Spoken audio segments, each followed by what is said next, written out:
Assalamualaikum warahmatullahi wabarakatuh. First of all, let me introduce myself. My name is Teguh Surya Zulfikar from the Informatic Engineering Study Program 11 Maret University Surakarta. On this opportunity, I would like to express my personal argument regarding the 2024 Indonesian electoral system, which I have packaged into my PowerPoint to increase the effectiveness of explaining my argument.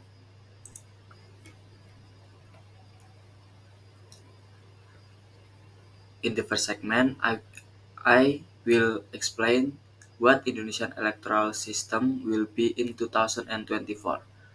As a matter of fact, Indonesian electoral system for 2024 continue to use an open proportional system in accordance with the Constitutional Court decision, which is the considered final and binding. Although there were considerations against this system, including proposal to consider a closed proportional system, the Constitutional Court emphasized the importance of respecting and implementing its decision. MPR members also highlight the challenge and advantage for each system.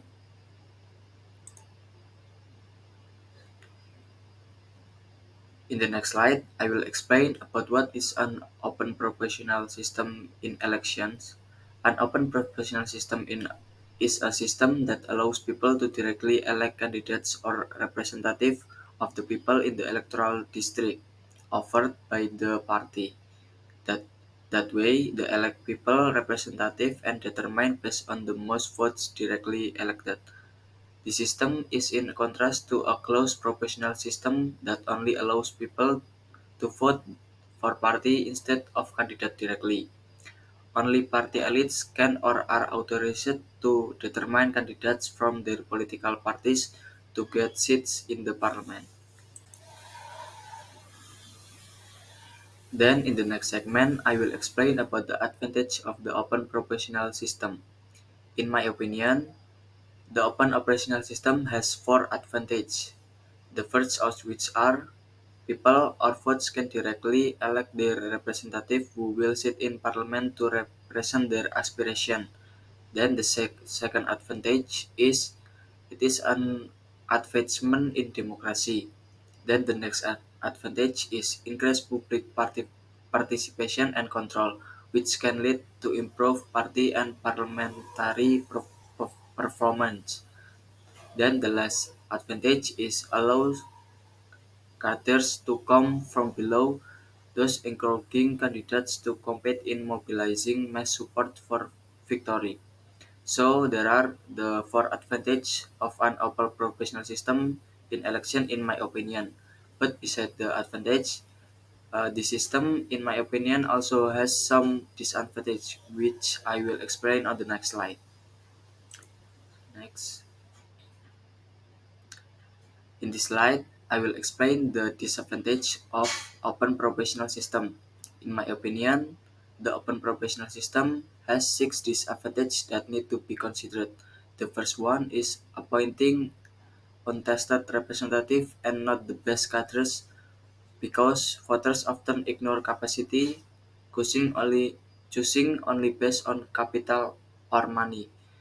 Then the second drawback is unhealthy competition between legislative candidates in one party. Then the third drawback is the chance of money politics is very high. Then the next is complicated vote counting. And then the next disadvantage is it is difficult to enforce gender and ethnic quotas.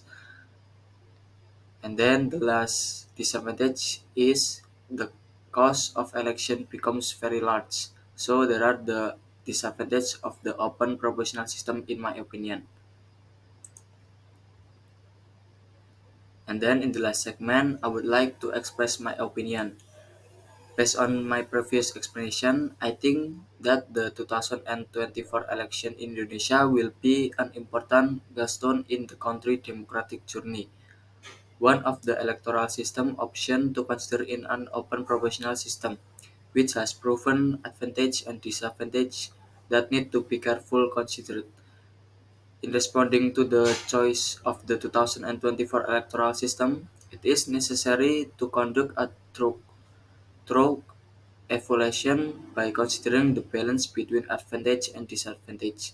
It is important to ensure that the final decision reflects the principle of strong, transparent, and inclusive democracy to realize fair and representative election for all Indonesians.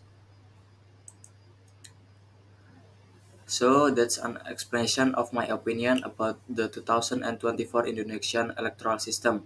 Thank you for your attention. Keep in mind that this is explanation is purely my opinion. So if you feel disagree with my opinion, that is your right because difference in opinion are normal. Wassalamualaikum warahmatullahi wabarakatuh.